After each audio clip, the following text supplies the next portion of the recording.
Somewhere beneath the ocean's surface, a dolphin hears a single whistle cut through the water and turns toward it, not because it's the loudest sound around, but because it's its own name. Dolphins don't just communicate, they call each other by individual names. By the end of this video, you'll understand exactly how those names are made, learned, and used. That whistle you just heard about, the one that turned a dolphin's head, didn't appear out of nowhere. It was built, piece by piece, in the first few months of that dolphin's life. Dolphins don't inherit their signature whistles genetically. They learn them. Think about what that means. A newborn calf arrives in the ocean with no name, and it has to invent one. During infancy, calves actively listen to their mother's whistle and the sounds of nearby dolphins, then gradually modulate their own voice until they land on a pattern that's distinctly, uniquely theirs. It diverges from the mother's. It diverges from every other dolphin in the pod.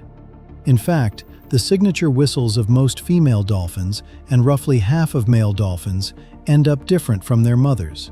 Not a copy, not an echo, but something the calf has essentially authored for itself. Researchers have compared it to a human child learning to say their own name. And here's what makes that comparison stick. When mother dolphins call to their calves, they modify their own signature whistles, exaggerating the frequency range, pushing the highs higher and the lows lower, in a way that closely mirrors how human mothers speak to babies. Scientists call it a dolphin version of motherese, and it's thought to help calves learn the sounds they'll need for adult life. Once that whistle is set, it holds. Signature whistles develop within the first few months of life and remain stable for a lifetime. That stability is what makes them scientifically remarkable. Even with natural variation in how a whistle is produced from moment to moment, signature whistles are highly stereotyped and easily distinguishable. So individually distinctive that researchers calculated their capacity to encode identity is higher than for any other animal signal studied so far. Scientists working with long-term recordings, like those from the decades-long Sarasota Bay research program, led by biologist Layla Saig at the Woods Hole Oceanographic Institution, have built libraries of sounds from known individual dolphins, cataloging the name-like signature whistles of most animals in a resident community, and matching them to specific individuals across years of recordings. So every dolphin has a unique, lifelong whistle that functions like a name. But that raises the real question. Do they actually use it that way? Having a name is one thing. Calling someone else by theirs is something else entirely. That stability detail is striking. A whistle locked in for life. Did you already suspect dolphins had something like individual names, or did that completely catch you off guard? Drop your answer in the comments below. Now here's where it gets even wilder. Knowing your own name is one thing, but using someone else's is another. Dolphins can copy another dolphin's whistle as a way to address each other. And that copying isn't accidental. It isn't noise. Copying occurs almost exclusively between close associates, mother-calf pairs, male alliances, during separation, and it is not followed by aggression. Think about what that pattern tells you. When a dolphin mimics your signature whistle back at you, it's not mimicking you for fun. It's calling your name across the water because it wants to find you specifically. Researchers tested exactly this with playback experiments. When scientists played whistles from an underwater speaker, dolphins responded only to their own signature whistles.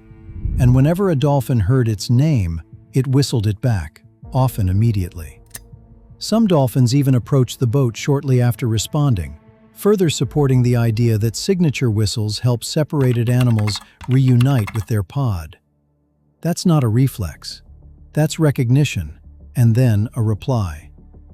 Dolphins that copied whistles only imitated the call of their closest social partner, meaning they were calling a specific individual, producing the copies when separated, which researchers think shows they want to reunite with that particular animal.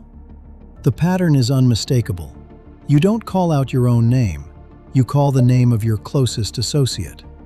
Bottlenose dolphins and some parrots address individual members of their species by imitating the receiver's signature call, a sound most commonly produced by the receiver to signal individual identity.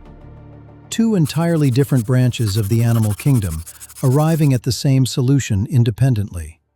That's not coincidence. That's convergent cognitive evolution, driven by the same pressure. Complex social lives that demand you know exactly who you're talking to. Signature whistles in bottlenose dolphins are unique compared to the contact calls of other non-human animals, in that they include identity information independent of voice cues. That distinction matters. It means the name is in the shape of the whistle itself, not just in who's making it. Strip away the individual's voice, and the label still holds. Dolphins invent a name in infancy, carry it for life, and use copies of each other's names as a form of direct address. That isn't metaphor, that's function. The signature whistle system is the closest thing to a proper name that science has documented in a non-human animal, not poetically, but mechanically. And if dolphins are naming each other, the question isn't whether they're communicating. The question is, how much of what they're saying we still don't have the tools to hear. Thank you for watching. If you enjoyed this, subscribe for more, and I'll see you in the next